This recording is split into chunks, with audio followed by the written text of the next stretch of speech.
हमने plasma therapy का trial किया, 29 मरीजों के ऊपर किया।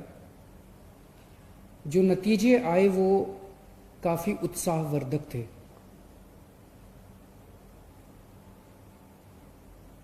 कोरोना में दो चीजें होती हैं मरीज को, एक तो उसका ऑक्सीजन का लेवल कम हो जाता है।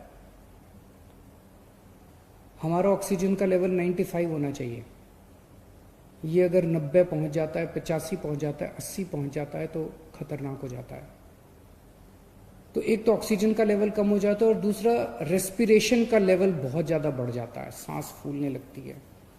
रेस्पिरेशन का लेवल 15 होना चाहिए, ये 20 पहुंच जाता है, 25 पहुंच जाता है, 30 के ऊपर पहुंच जाता है।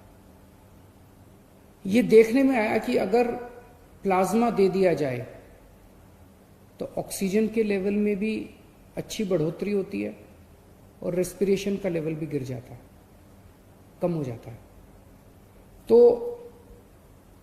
29 पेशेंट्स को हमने दिया, उसके अच्छे नतीजे आए, उसे हमने केंद्र सरकार को सौंपा और उसके आधार पे केंद्र सरकार ने दिल्ली सरकार के अस्पतालों में भी और कई प्राइवेट अस्पतालों में भी प्लाज्मा थेरेपी करने की इजाजत दी।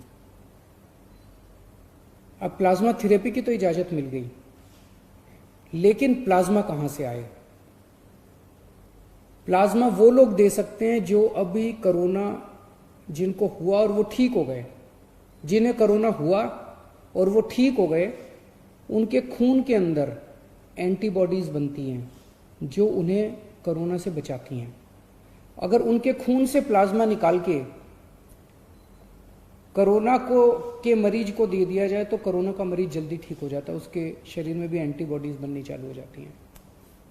तो इस टाइम लोग प्लाज्मा लेने के लिए दर दर की ठोकरें खा रहे हैं। इसीलिए दिल्ली सरकार ने तय किया है कि हम दिल्ली में प्लाज्मा बैंक बनाएंगे। ये अपनी तरह का पहला प्लाज्मा बैंक होगा कोरोना के मरीजों का इलाज करने के लिए। देश भर में ये शायद पहला प्लाज्मा बैंक